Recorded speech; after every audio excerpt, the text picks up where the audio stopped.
Crucemos los dedos. Es la última, sí. Es la última, así que tranqui. Patología pleural. Un poquito que algo que ustedes ya saben, pero es para recordar porque es clave acá. Si ustedes se acuerdan, la pleura es la membrana que recubre el pulmón, que está formado por una pleura parietal y que adentro queda un espacio. Y ese espacio está recubierto por muy poca cantidad de líquido, ¿sí? Que sirve justamente para que no haya roce y cada vez que hay una inspiración y expiración se deslice con facilidad.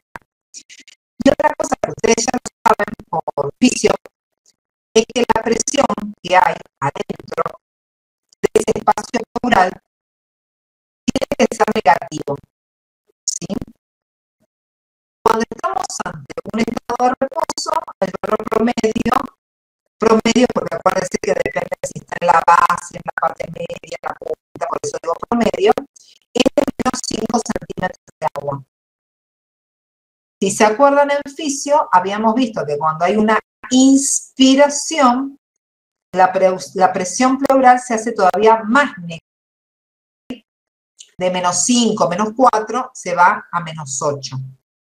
Y cuando se hacía la expiración, sacar el aire, la presión se hacía más positiva, siempre negativo, ¿no? Pero más positiva, es decir, que íbamos de menos 8, inspiramos, pasa de menos 4 a menos 2, ¿sí? Ante diferentes situaciones, esta presión se puede hacer positiva, muy positiva. Y cuando se hace muy positiva, el problema es que se colapsa el pulmón. Y generalmente ese colapso de pulmón, cuando estamos hablando de la pleura, está asociado por derrame pleural.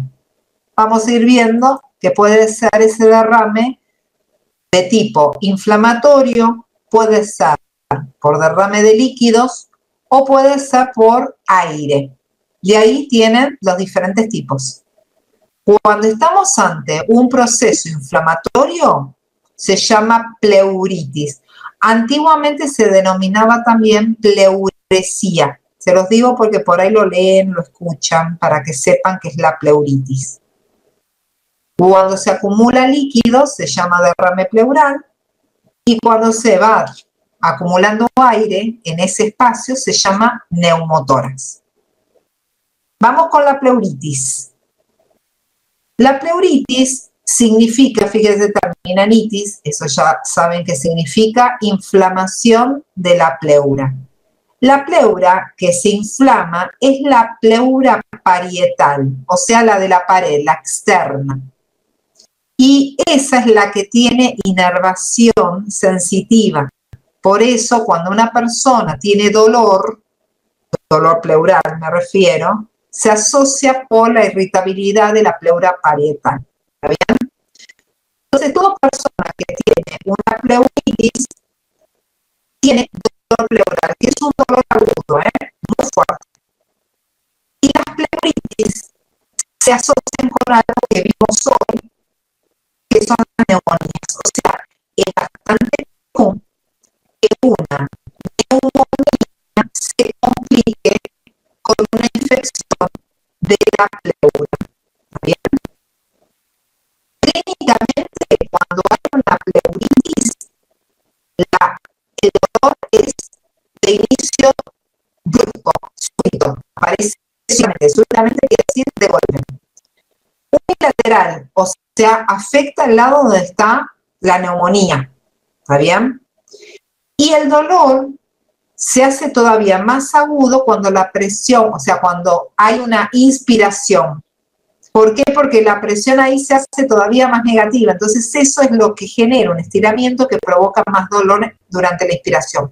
Obviamente, la persona que le pasa ante esta situación, cuando está con una pleuritis, encima que ya de por sí tiene una neumonía, así que le cuesta respirar, encima tiene miedo de respirar, porque sabe que si trata de inspirar, que ya le cuesta, se le agudiza más el dolor, ¿está? Así que acuérdense que la pleuritis se asocia más con las neumonías.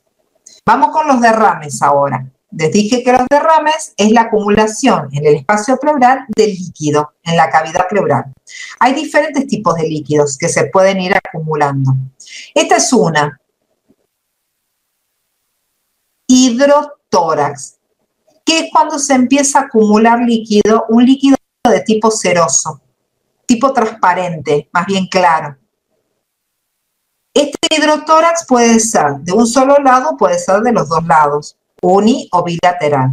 Pueden ser muchas las causas de un hidrotórax, pero el más común es cuando la persona tiene una insuficiencia cardíaca, sobre todo cuando tiene insuficiencia cardíaca y se asocia con un edema agudo de pulmón. Así que es bastante común que una persona con insuficiencia cardíaca y edema agudo de pulmón se le complique con un hidrotórax. Puede ser por otras razones, también no necesariamente insuficiencia cardíaca. Puede ser por insuficiencia renal, hepática, por tumores malignos, ¿está bien? Pero en general se asocia más con la insuficiencia cardíaca, por el aumento de la presión hidrostática, que lo vieron con Adrián. Ese líquido, que es un líquido claro, que es un líquido ceroso, puede ser un trasudado o puede ser un exudado. Esa es la característica del líquido. ¿Está bien? Eso me lo va a decir el bioquímico, qué calidad o qué tipo de líquido es. En general, el trasudado es mejor pronóstico que el exudado. Miren acá la diferencia. El trasudado está asociado mucho con los pacientes con insuficiencia cardíaca por el aumento de la presión hidrostática. Entonces empieza a escapar líquido hacia el espacio, hacia, digamos, el espacio pleural. Pero no hay presencia de proteínas en ese líquido, porque no hay rotura, no hay nada. Entonces hay una disminución de la presión oncótica a ese nivel. Entonces un líquido trasudado es un líquido que tiene agua, pero no tiene proteínas. Recuerden que las proteínas tienen que estar circulando por sangre, ¿sí? Cuando yo estoy con un exudado, el exudado está relacionado, por un lado, por un aumento de la presión hidrostática, pero también hay un aumento de la presión oncótica, generando el escape de proteínas hacia el espacio pleural. Entonces, cuando estoy ante un exudado, voy a tener un aumento de proteínas, sobre todo albúmina, pero también hay un aumento de LDH, de esta enzima. Y eso me genera, o me está indicando, que está habiendo lesión celular. Recuerden que las células que conforman la pleura son las células que se llaman mesoteliales. Mesoteliales. Entonces, ¿qué pasa? Como hay un aumento de presión hidrostática, presión oncótica, comienza a haber lesión de las células mesoteliales. Y estas células empiezan a liberar las enzimas que tienen en su interior. Entonces, también ese líquido me voy a encontrar con LDH aumentado. Mientras que en el trasudado es más limpio, porque tengo un líquido ceroso, pero no tiene proteínas, no tiene LDH. Clínicamente, ya sea un exudado o trasudado, el hidrotórax generalmente tiene un dolor, que es un dolor pleurítico, tos, disnea, y acá volvemos otra vez, que si hay líquido, si yo hago una percusión, voy a encontrarme matidez en el pulmón. ¿Por qué matidez? Porque piensen ustedes que si yo tengo, vamos a ver si tenemos suerte ahora que está funcionando más o menos bien. Si ustedes tienen el pulmón, ¿sí? Y tienen la pleura, vamos a pintarlo de color azul, la pleura, ¿no? Acuérdense que tiene la visceral, la parietal, y el líquido tiende a ir para abajo por gravedad. Entonces se empieza a acumular en la base, ¿sí? Este es el líquido. Piensen ustedes que ese líquido lo que va a ir generando es una presión en la cual hace que el pulmón se vaya colapsando, el líquido se sigue acumulando. Y ahí vamos a tener una matidez porque está el líquido. No se escucha. Ok.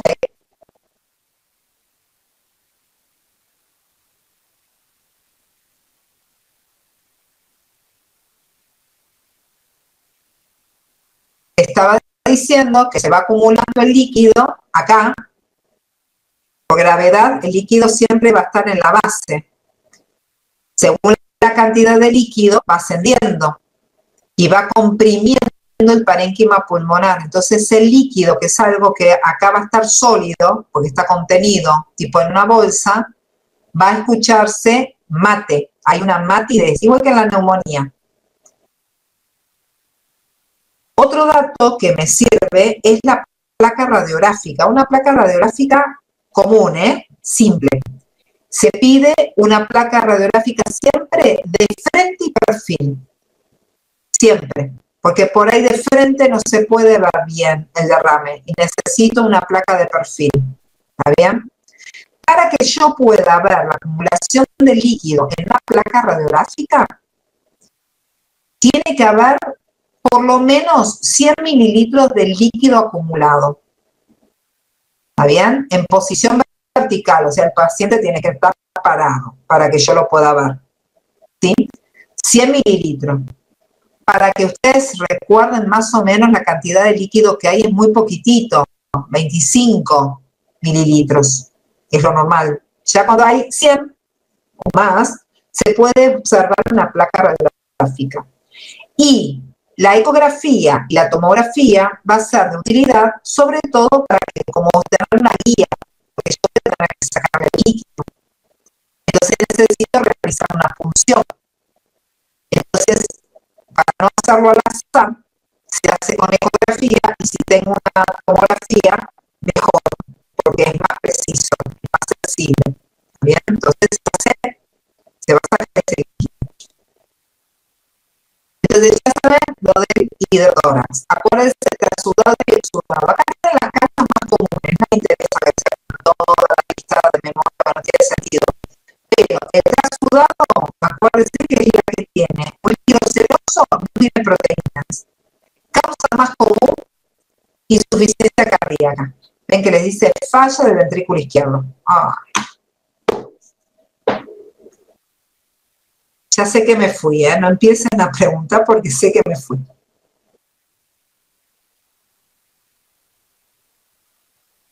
Esperen que estoy esperando que aparezca la sintonía.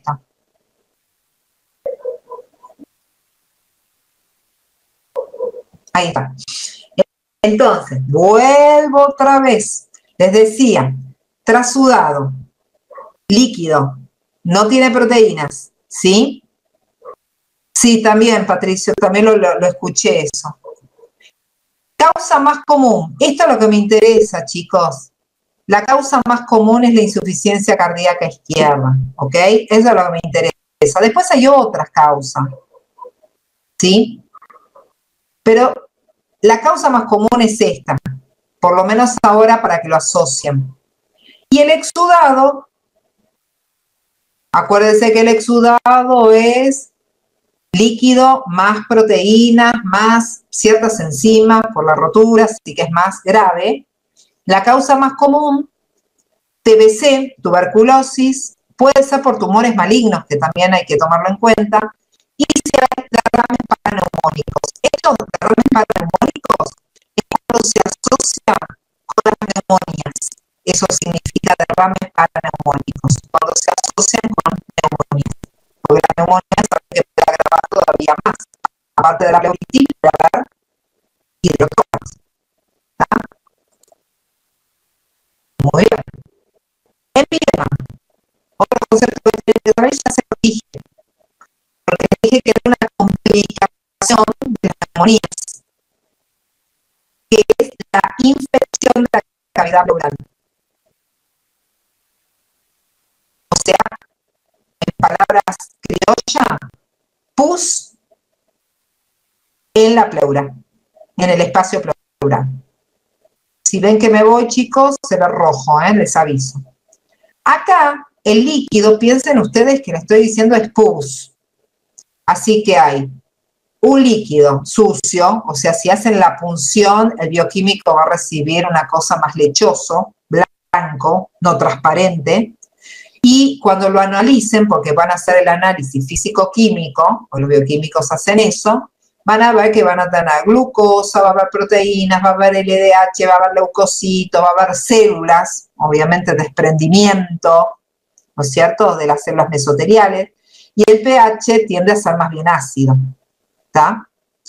Y el empiema es una de las complicaciones que habíamos mencionado en las neumonías, así que asociado mucho con las neumonías bacterianas, y si esa neumonía a su vez se complicaba con un absceso, y ese absceso, que es una bolsa de pus, se complica con una comunicación con la pleura, ¿sí? Por eso dice rotura del absceso, ¿está? Quilotórax. El quilotórax no es tan frecuente, pero tienen que saber la palabra, aunque sea, porque es el derrame de líquido, pero ese líquido es linfa. Líquido linfático en el espacio pleural. Eso es el quilotórax. Se asocia, es menos frecuente, pero se puede asociar con traumatismos, se puede asociar si hay neoplasias por infiltración, metástasis y procesos inflamatorios. Pero es menos frecuente el quilotórax. Este no, este es más frecuente. Así como les dije el hidrotórax, empiema, está el hemotórax, ya le está diciendo que se está acumulando sangre en la cavidad pleural. La causa, hay muchas causas, porque fíjense que tienen acá otras causas, pero la causa más común de hemotórax son los traumatismos, sobre todo politraumatismo, porque por ahí se fisura y se rompe la costilla y puede tocar la pleura parietal y puede haber desangrado acumulándose en la pleura, también en el espacio pleural. Puede ser otras complicaciones de neumotórax, puede ser por tumores primitivos o secundarios, por patologías hemorragíparas, algún trastorno de las plaquetas, una trombocitopenia, una trombocitopatía. Puede ser por una complicación de una neuropatía, cáncer del pulmón, angiomas. Los angiomas son tumores de los vasos sanguíneos, son pequeños, pero se rompen con mucha facilidad y puede provocar. Puede ser vascular, rotura de aneurisma, sobre todo si la aneurisma se rompe cerca de la pleura, parietal. Ay, Dios mío.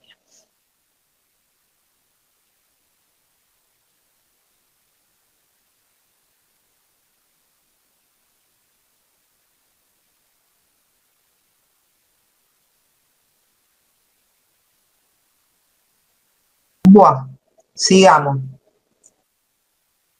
Bueno, estas son las posibles causas, pero el principal es esto, chicos. Voy a hacerlo rápido porque hoy no es un día para dar mucha clase. Esto es para que ustedes vean una placa radiográfica. Esto es un dibujito de Adams, ¿no es cierto? Que es muy infantil, pero es muy representativo. Es para que ustedes vean que la sangre es un líquido, así que se acumula de abajo hacia arriba. Y esto es para que ustedes vean que el pulmón se va comprimiendo, ¿tá? Se comprime, no es que la sangre invade, pero comprime. Por eso la persona lo primero que tiene es disnea y dolor. Acá no, acá tiene una placa radiográfica de verdad. Miren esto. Esto es pulmón, ¿está? Está todo ok. Pero miren esto. Todo esto, se lo estoy marcando, todo esto es pulmón. Pero el pulmón comprimido se colapsó. ¿Por qué? Porque todo esto blanco es sangre que fue acumulándose y fue desplazando al pulmón. Obviamente la sintomatología de la persona tiene una disnea gravísimo, y dolor, mucho dolor, ¿verdad? Lo que hay que hacer es descomprimir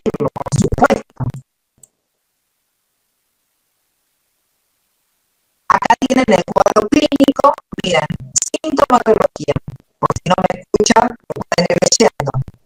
Disnea, paciente ansioso, inquieto, muy nervioso, palidez.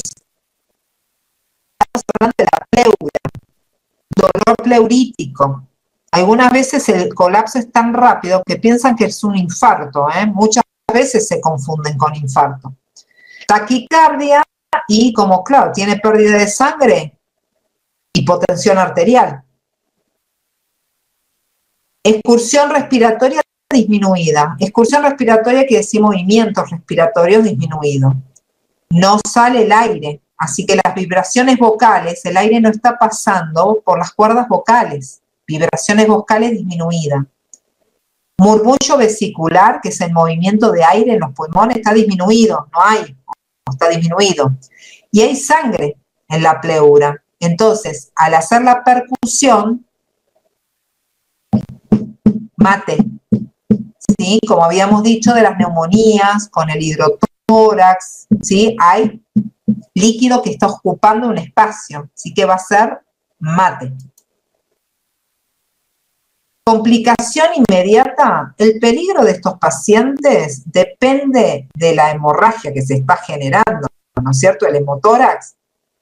El paciente puede entrar en un cuadro de shock en forma inmediata y es un shock obviamente hipovolémico, ya que vimos shock lo podemos asociar. Y puede llegar rápidamente el paro cardiorrespiratorio, o sea, es muy grave, depende de la cantidad de sangre que se vaya escapando. Obviamente hipovolemia y anemia aguda, pero eso es lo de menos. Lo más grave es el shock hipovolémico.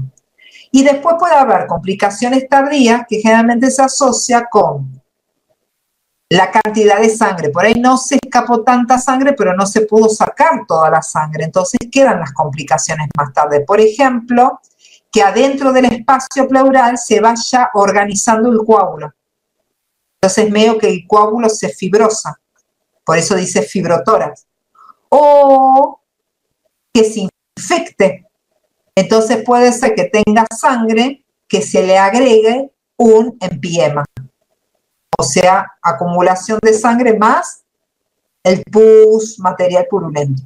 ¿Sí? Eso serían las complicaciones más tardías.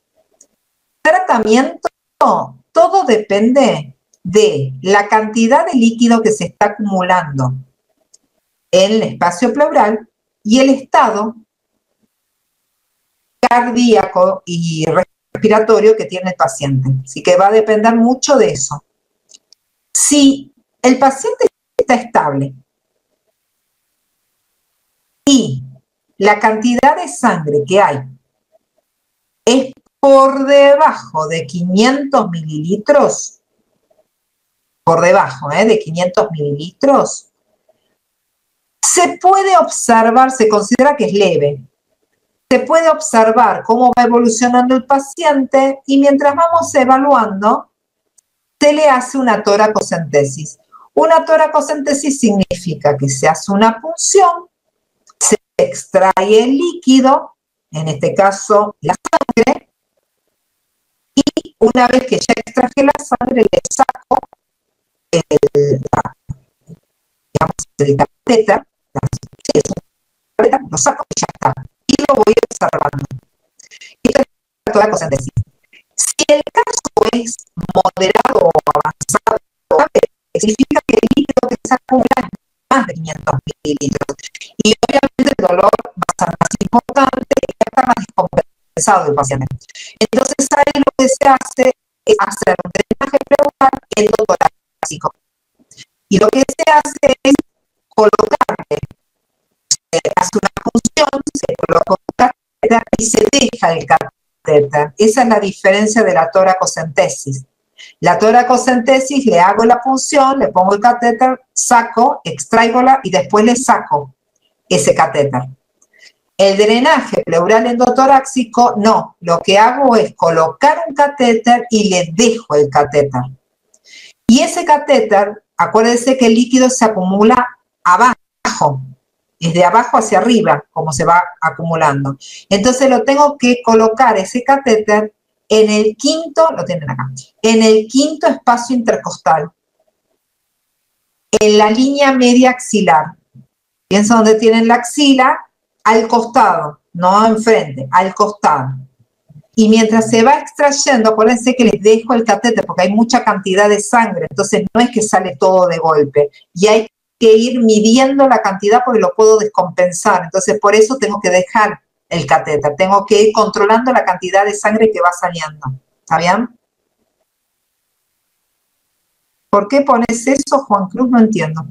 Y medir la cantidad de sangre que va teniendo. ¿Está? Creo que acá, sí, ¿ven? Este es el drenaje. Y el drenaje se lo dejan al paciente. Y se va midiendo la cantidad de líquido que se va sacando. Y se mira el color. Porque si es ceroso, no es hemorrágico. Pero si aparece este color, es hemorrágico. Y vean este detalle también. Espero que no se... Trato de no moverlo para que no se... Estamos bien. ¿Ven que está espumoso? Ahí está. La espuma. ¿De dónde viene esa espuma? ¿Qué les parece? No, por las proteínas no hace tanta espuma. No es cerveza. Hay aire. ¿Y de dónde está viniendo el aire? No, dejen el surfactante. ¿De dónde viene el aire? De los alvéolos. Claro, del pulmón, exacto. Entonces, ¿qué quiere decir? Que está complicado.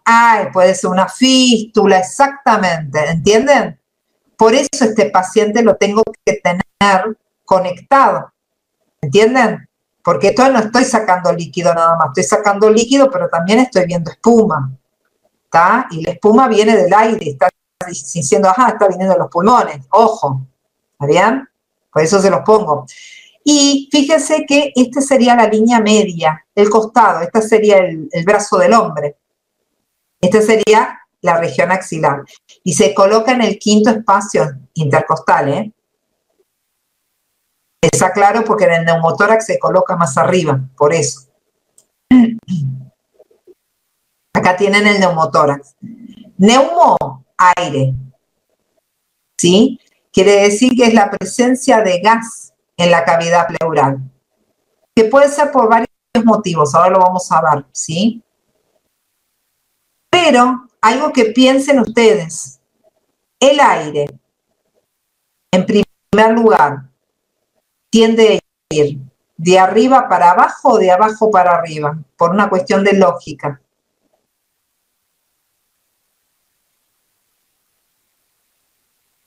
De arriba, de abajo para arriba no, Valeria. De abajo para arriba es cuando es líquido. Claro, tiende a subir. Entonces el aire tiende a ocupar primero arriba y después va bajando. ¿Ok? ¿Está bien?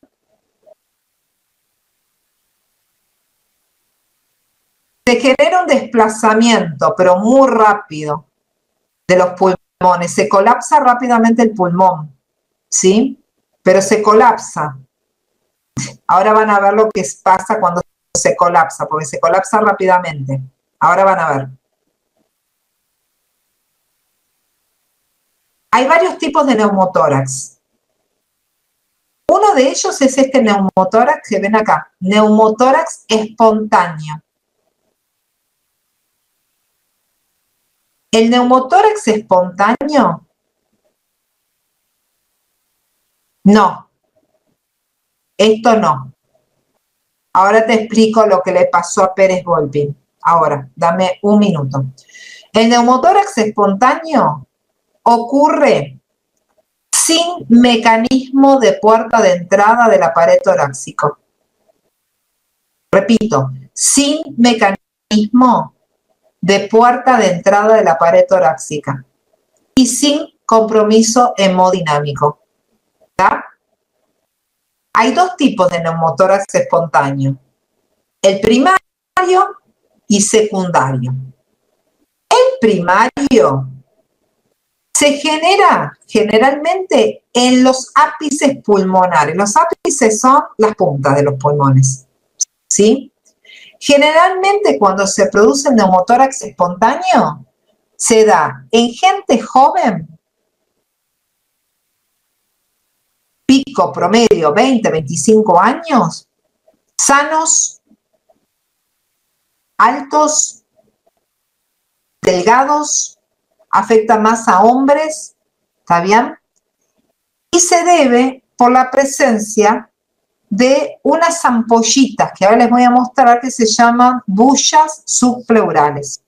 Son como ampollas, pero las ampollas que ustedes conocen están llenas de líquido, este está lleno de aire, ¿está bien? Así que de golpe esta persona está bien y de golpe siente un dolor que lo tuerce en dos y algunas veces el dolor es tan grande que pierde la conciencia, ¿sí? ¿Que tuviste también, Martín, esto?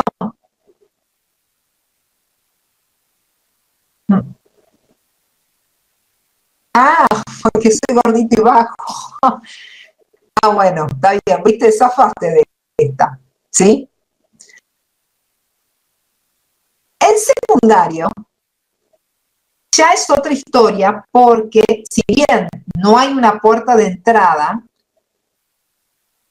tiene antecedentes. Fíjese que afecta a personas mayores y tiene algún antecedente de historia o de tuberculosis o fibrosis quística o carcinoma de pulmón. Alguna historia tiene que se le complica con la presencia de pequeñas vesículas o bullas que se van generando. ¿Está bien?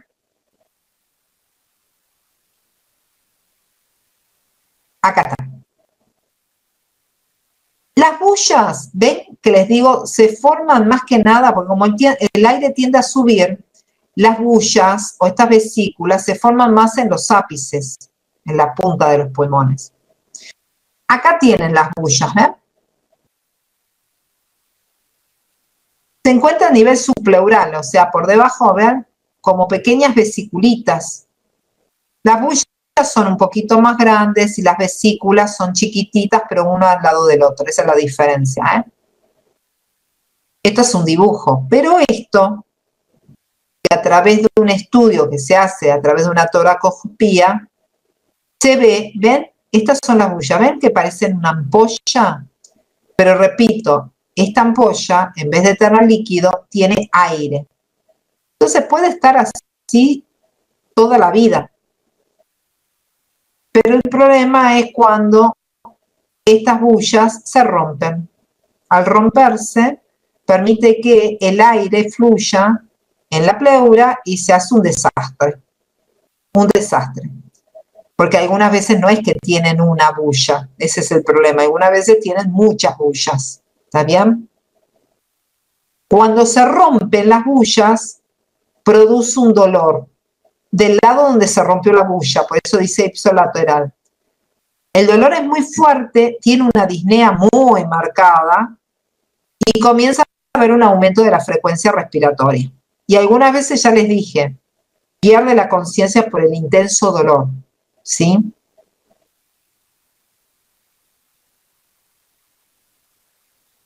Después está el neumotórax traumático. Acá ingresa el aire a la cavidad pleural como consecuencia de un traumatismo. El otro no, el otro era espontáneo. Acá no, acá entra el aire a la pleura, pero por un traumatismo. Puede ser abierto, puede ser cerrado, puede ser accidental.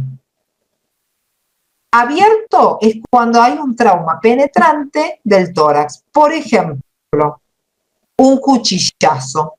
Eso es externo. Entonces, el cuchillazo puede generar lesión directa sobre la pleura.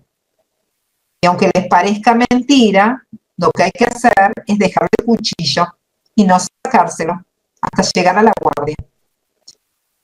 Aunque les parezca mentira, porque ustedes al sacar el cuchillo deja un orificio que entra el aire, exactamente, como que el cuchillo, aunque les parezca mentira, parece uno ¿qué hace? Lo saca, es un reflejo, si uno... Pero hay que dejarlo porque al sacarlo automáticamente el aire es muy rápido, entra y hace una presión positiva y genera un desplazamiento pulmonar que le va a costar mucho más a los médicos de guardia de corregir eso que si ellos están monitoreando al paciente y lo hacen ellos ya en un lugar preparado. Puede ser cerrado, por ejemplo, un golpe, un choque. Esto se ve mucho con los politraumatismos. Por ejemplo, se rompen las costillas, ¿vieron? Y esa rotura de costilla hace como que rompe la membrana de la pleura parietal y puede generar la entrada de aire. ¿Por qué? Porque puede romper la pleura parietal, la pleura visceral, rompe poco del pulmón y el pulmón plic, permite la entrada de aire. ¿Sí? Por eso puede estar asociado con golpes o choques. Y después está el iatrogénico. El iatrogénico es cuando se hace en forma accidental, generalmente por procedimientos invasivos a nivel torácico, cuando uno tiene que colocar, no sé, una sonda, una endoscopía o algo y genera una lesión. Eso es iatrogénico, uno no lo hace a propósito, es accidental. ¿Da? Esas serían las causas traumáticas. Acá están los mecanismos fisiopatológicos que les acabo de mencionar, solamente que acá lo tienen escrito. Los cambios fisiopatológicos que produce el neumotórax depende de la cantidad de aire presente en la cavidad pleural y del estado cardiopulmonar del paciente. El aire acumulado en la cavidad pleural produce compresión pulmonar al hacerse positivo a la presión intrapleural. Entonces, ¿qué hace? Compromete el intercambio gaseoso porque comprime el pulmón. Si la magnitud del neumotórax y su presión es alta, se puede llegar a un colapso pulmonar total con desplazamiento del mediastino. Por eso les decía, esperen que tengo que explicarle, creo que Pablo era que decía, desplazamiento que se genera. Todo depende también de la cantidad de aire que se vaya acumulando en ese espacio pleural. Entonces, puede ser que tenga un neumotórax pequeño o un neumotórax grande. ¿Cómo se calcula? Con la placa radiográfica. Un neumotórax pequeño, cuando la distancia entre el ápex pulmonar y la cúpula torácica es menor de 3 centímetros. Esto, miren, cuando ven acá el ápex pulmonar sería este, ápex pulmonar, punta del pulmón. Y la cúpula torácica, esta es la caja torácica, y la cúpula torácica es menos de 3 centímetros. ¿Por qué menos de 3 centímetros? Porque saben que cuando es menos de 3 centímetros la distancia, no hay un gran desplazamiento de todo el parénquima pulmonar. Por eso se habla de un neumotórax pequeño. Ahora, fíjense qué pasa cuando es más de 3 centímetros. También tomamos lo mismo, como punto de referencia. La cúpula torácica y el ápex pulmonar. Si ya el tamaño es más de 3 centímetros, fíjese que más de 3 centímetros genera ya un desplazamiento muy importante de aire. Entonces ahí se colapsa muchísimo más el pulmón. De ahí depende que el neumotórax sea grande o pequeño. Justamente midiendo esto. Obviamente no es que agarran una regla, se ve a ojímetro. Miren esto. Agarro este, por ejemplo, miren. ¿Ven? Este es menos de 3 centímetros. Y si ustedes ven, hay aire, pero les marco dónde está el pulmón. Por lo menos el reborde, ¿ven? Todo esto es pulmón. Y todo esto quedó el espacio, digamos, pleural desplazando. ¿Está? Pequeño. Ahora miren esto. Acá yo no tengo que hacer ninguna cuenta. Miren, este es el pulmón. Colapso total. ¿Por qué? Porque todo esto es aire. Es más, fíjense que se pueden ver las costillas, ¿ven? Porque es aire lo que se está acumulando. Acuérdense que si era sangre, si es líquido, es opaco acá. Se veía blanco. Acá lo ven claro porque hay aire. Pero, fíjense en este detalle. Miren esto, se los voy marcando.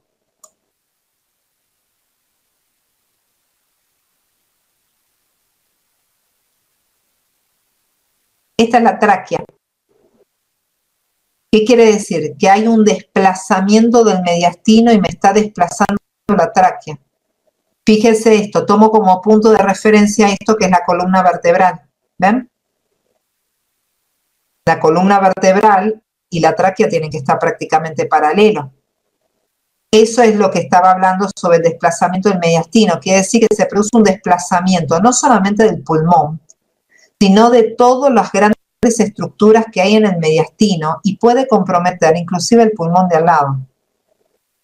¿Tá? Por eso el neumotórax encima se instala muy rápidamente. ¿Tá?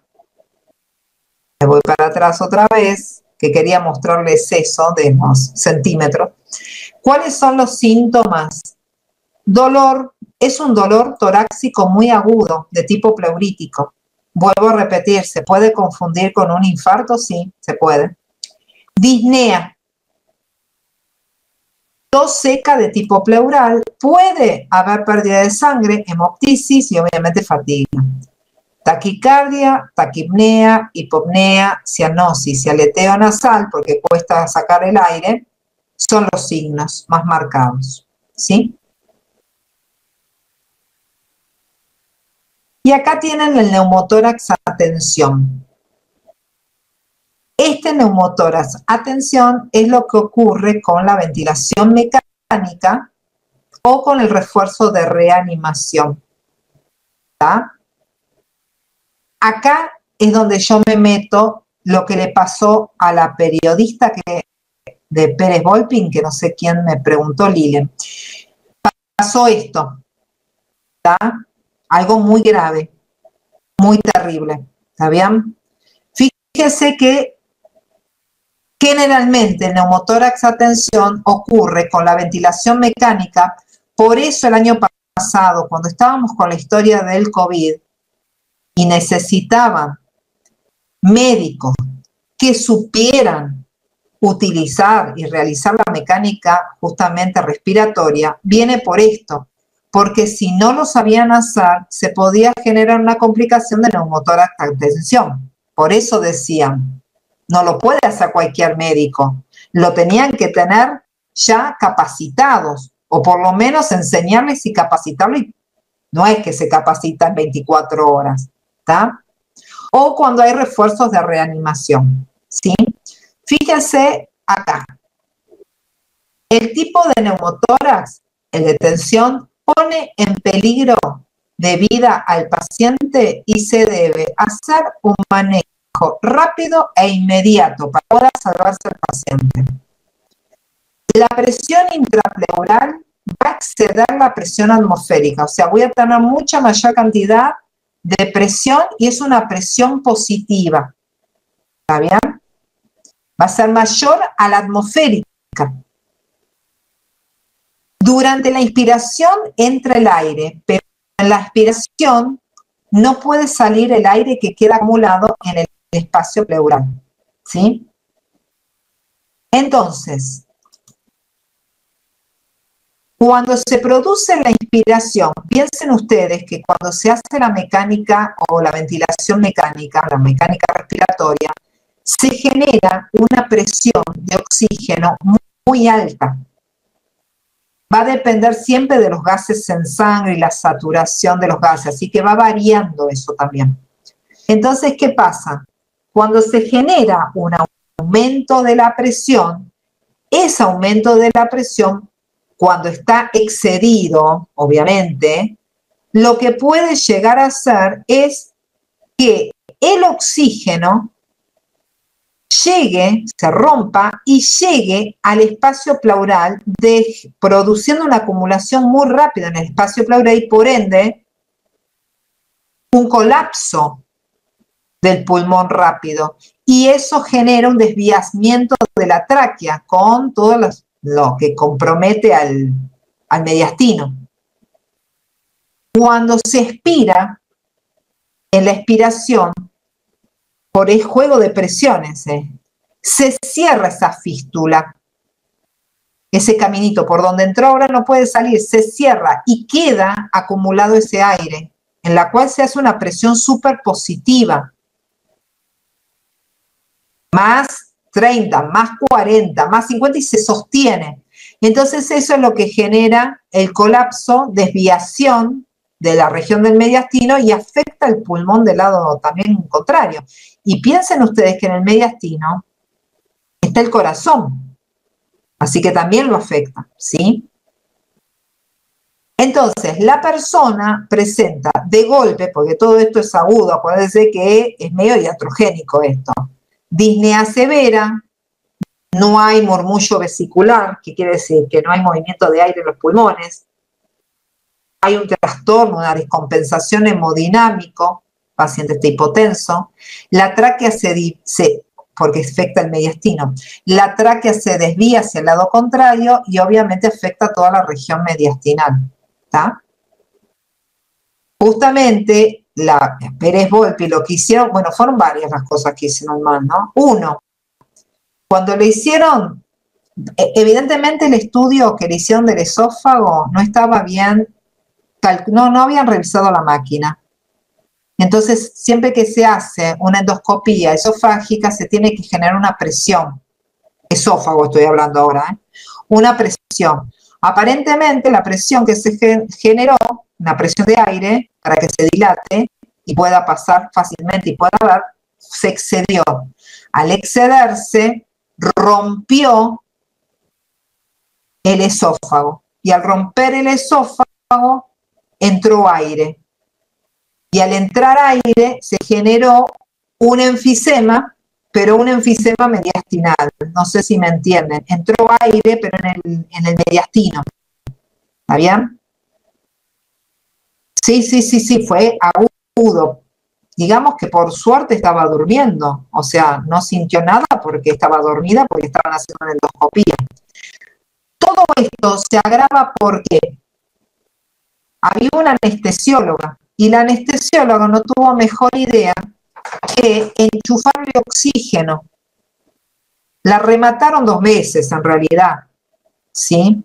Por un lado la endoscopía, como vieron que se descompensó porque se estaba haciendo un enfisema. Enfisema es cuando se llena de aire pero en el mediastino. Un enfisema mediastinal, y entonces como vieron que lo estaba perdiendo, le enchufaron oxígeno y la remataron. Claro, por meterle oxígeno, porque no le tendrían que haber metido oxígeno, le tenían que sacar el aire, no meter más aire. Y al meter aire, ¿qué pasó? Pasó esto, se complicó con un neumotórax de atención y ahí la mataron. ¿Entienden? Exactamente. Es que así, no, nunca lo contaron, pero así quedó, como un globo. Porque generó un edema, vieron que era linda, bueno, quedó destruida. Porque quedó un edema en todo el cuello, le agarró edema en la cara, le agarró edema cerebral, etcétera, por todo ese juego de presión que se hizo. ¿Sí? Esto es el neumotórax a tensión, por eso no ocurre siempre, pero hay que trabajar muy bien con los niveles de oxígeno. ¿Tá? ¿Cuál es el tratamiento? Miren acá. Se hace una punción, obviamente, para sacar el aire. Este es el pulmón, el gris, esta es la pleura, esta sería la pleura visceral, esta es la pleura parietal. Acá está el aire. Entonces, ¿qué pasa? Como va a haber más cantidad arriba, porque el aire tiende a subir, le tengo que hacer en la línea media también, axilar, una punción. Pero la punción se hace entre la segunda y la tercera costilla. Por eso ustedes ven que se hace en el segundo espacio intercostal. Esto se hace bajo ecografía, o tomografía. Entonces, se hace la punción, fíjese la punción, detalle anatómico. Se toma, miren, el reborde superior de la tercera costilla, tiene que pasar la aguja. ¿Por qué digo reborde superior? Porque en los rebordes inferiores de las costillas, miren acá, rebordes inferiores de la costilla, está vascularizado, ¿lo ven? Está el paquete, arteria, vena y nervio. Si yo llego a meter la aguja en el reborde inferior, puedo tomar tomar una arteria, una vena y encima complicarlo con una hemorragia. Con una guía, sí, obviamente. ¿Está bien? Una vez que hago la punción, ahí le coloco el catéter. ¿Sí? Y saco el aire. Miren acá. A los pacientes que vean que tienen líquido o aire, una vez que le colocan un catéter, hacen un sifón invertido. Piensen ustedes que cuando quieren meter líquido al cuerpo, hacen un mecanismo de sifón que ponen arriba, la solución fisiológica, la sangre, lo que sea, arriba. Acá, como quiero sacar el líquido, lo coloco abajo. ¿Lo ven? Entonces lo que se hace es, a través de ese tubo, ese catéter, que se expone en la línea media, sale el aire y ese aire se va a encontrar con un frasco, un recipiente. Ese recipiente está lleno de agua. Entonces ese aire se pone en contacto con esa agua y genera burbuja. Y esa burbuja va a salir por este otro tubito que ustedes ven acá, que es por donde sale el aire. Entonces uno sabe que terminó de sacar todo el aire cuando ese líquido dejó de burbujear. Es la única manera de saber bien, uno saca el aire, justamente. ¿Está?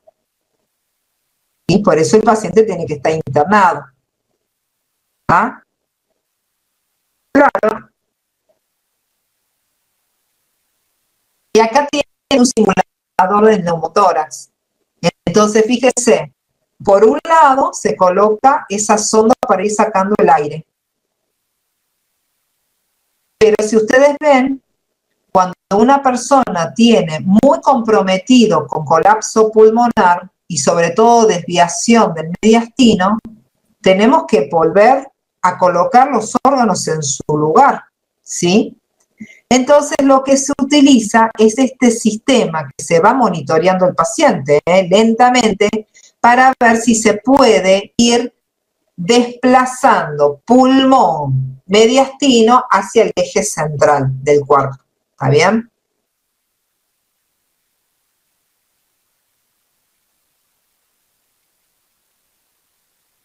¿De qué me estás hablando, Eduardo? Ahí me perdí yo. No sé de qué me estás hablando. El endoscopista podría haber hecho esto, pero para eso tendría que tener rapidez mental.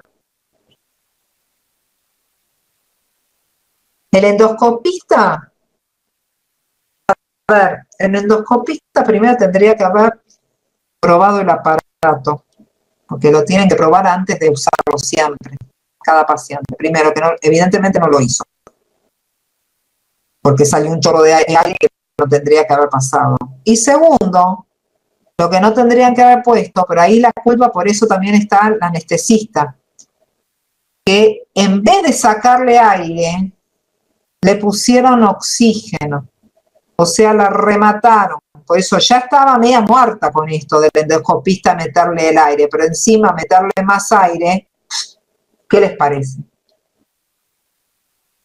¿Está? Le tendrían que haber hecho, bueno, más difícil, porque no era pulmón, era mediastinal, era otra cosa. Pero le tendrían que haber extraído el aire, por lo menos.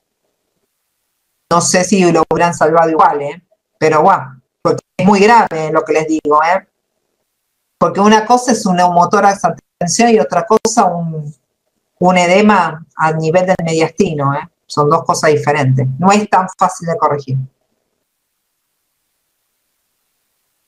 El mediastino, sí, pero no es tan fácil,